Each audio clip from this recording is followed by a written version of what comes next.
Hello மக்களே, இப்போ இந்த வீடியோவில் என்ன பார்க்க போகிறோம் அப்படின்னா சௌ கூட்டு பார்ப்போம். பருப்பெல்லாம் சேர்த்து பண்ணால் டேஸ்ட்டாக இருக்கும் பார்ப்போம். ஒரு சௌ மீடியம் சைஸ், ஒரு சின்ன தக்காளி பழம், 3 பருப்பு சேர்ந்தது, கடலைப்பருப்பு, துவரம் பருப்பு, சிறுபருப்பு ஒரு ஒரு 2 ஸ்பூன், அரைச்சி வச்ச தேங்காய், வெங்காயம், பச்சை மிளகா. இப்போ எண்ணெய் ஊற்றிக்கிடுவோம். கடுகு போட்டாச்சு, அது கொஞ்சம் இதாகட்டும். அப்புறம் கருவேப்பிலை போட்டிருக்கோம், அதுவும் கொஞ்சம் இதாகட்டும்.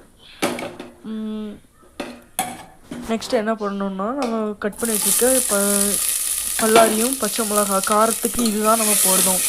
உங்களுக்கு எவ்வளோ காரம் தேவையோ அந்தளவு பச்சை மிளகா சேர்த்துக்கோங்க.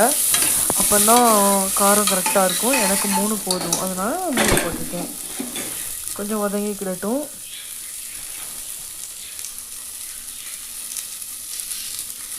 இது வதங்கியும் கொஞ்சம் மஞ்சள் தூள் 1 ஸ்பூன் போட்டிருக்கோம். இதை மிக்ஸ் பண்ணி விட்டுக்கோங்க. நல்லா மிக்ஸ் ஆனதும் கட் பண்ணி வச்சுருக்கிற சௌ காய், தக்காளி பழம், ஃபஸ்ட்டு தக்காளி சேர்த்துக்குருவோம்.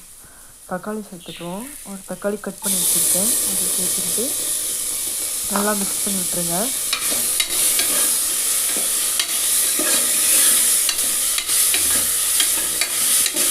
இப்போ இந்த தக்காளி நம்ம போட்டிருக்கோம், இது கொஞ்சம் அடிப்பிடிக்க மாதிரி வரும். அதனால் கொஞ்சம் தண்ணி சேர்த்துக்கிடுவோம். அது எதுக்காகனா அந்த அடி பிடிக்கிறதுக்காக தான், அடி பிடிக்காமல் இருக்கும்.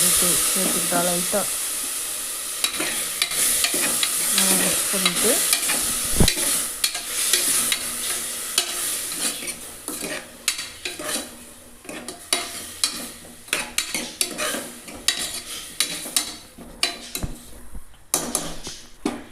இப்போ ஒரு பவுலில் நம்ம சௌ எடுத்து வச்சுருக்கோம், கட் பண்ணி.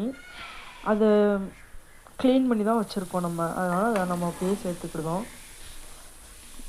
இந்த கூட்டு எப்படி இருக்கும் அப்படின்னா, கல்யாண வீட்டிலலாம் சாப்பிடுவாங்கள்ல, அந்த சௌ பருப்பு எல்லாம் சேர்த்து சாப்பிடுற டேஸ்ட் வரும். திருநெல்வேலி சைடில் இது கொஞ்சம் ஃபேமஸாக இருக்கும். நல்லா அதை மிக்ஸ் பண்ணி விட்டுருங்க. மிக்ஸ் பண்ணிவிட்டு இப்போ அந்த 3 பருப்பு ஒரு 5 மினிட்ஸ் நானே வச்சுருந்தேன், அதையும் சேர்த்து நல்லா மிக்ஸ் பண்ணிக்கோங்க.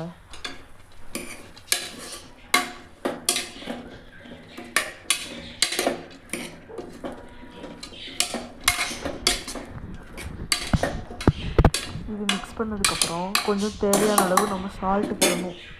அது எனக்கு எவ்வளோ அவசியமோ அது நான் போட்டிருக்கேன். நீங்கள் எவ்வளோ சேர்ப்பீங்களோ அந்த அளவுக்கு நீங்களும் போட்டுக்கோங்க. தேவைப்பட்டால் லாஸ்ட்டு செக் பண்ணி போட்டுக்கலாம். இப்போ அரைச்சி வச்சுருக்க அந்த தேங்காய் பேஸ்ட்டு, இந்த தேங்காய் கூட ஜீரகமும் 1 ஸ்பூன் போட்டு அரைச்சிங்கன்னா மனம் நல்லா தூக்கலாக இருக்கும். நீங்கள் ஸ்மெல் பண்ணி பார்த்தீங்கனாலே தெரியும். அது அவ்வளோ ஒரு டேஸ்ட்டாகவும் இருக்கும், ஸ்மெல்லும் நல்லாவே வரும். நல்லா மிக்ஸ் பண்ணிவிட்டு தேவையான அளவு இப்போ அந்த காய், இப்போ நம்ம வேக வைக்க போகிற அந்த பருப்பெல்லாம் வேகணும்ல, அதனால் காய் முழுகிற அளவுக்கு நம்ம தண்ணி ஊற்றுதோம். தண்ணி ஊற்றிட்டு அப்புறம் நீங்கள் உங்கள் தேவைக்கு சால்ட்டு இருக்கா இல்லையான்னு ஒரு செக் பண்ணிக்கோங்க. ஒன்ஸ் நீங்கள் செக் பண்ணிவிட்டு உங்களுக்கு தேவைன்னா நீங்கள் ஆட் பண்ணிக்கோங்க.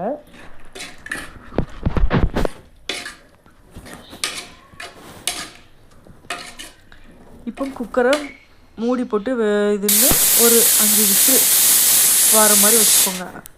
என்னோடய குக்கருக்கு 5 விசில் தேவை. வந்துருச்சு, ஆஃப் பண்ணி இப்போ இறக்கியாச்சு. இப்போ ஓப்பன் பண்ணி பார்ப்போம் அது எப்படி இருக்குன்னு. இதான் நான் என்னோடய குக்கிங் வீடியோ, இதான் ஃபஸ்ட்டு வீடியோ. சப்போர்ட் பண்ணுங்கள் ஃப்ரெண்ட்ஸ். இப்போ ஓப்பன் பண்ணி பார்க்கும்போது தண்ணி எல்லாமே கம்மியாக ஆயிருக்கு. இப்போ அதை நல்லா மிக்ஸ் பண்ணி ஒரு பவுலுக்கு ட்ரான்ஸ்ஃபர் பண்ணி வச்சாச்சு.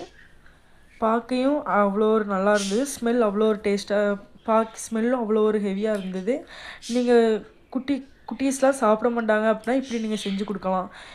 சூடாக சாப்பாடு வச்சு கொஞ்சம் நெய் ஊற்றி இதெல்லாம் பண்ணி கொடுங்க.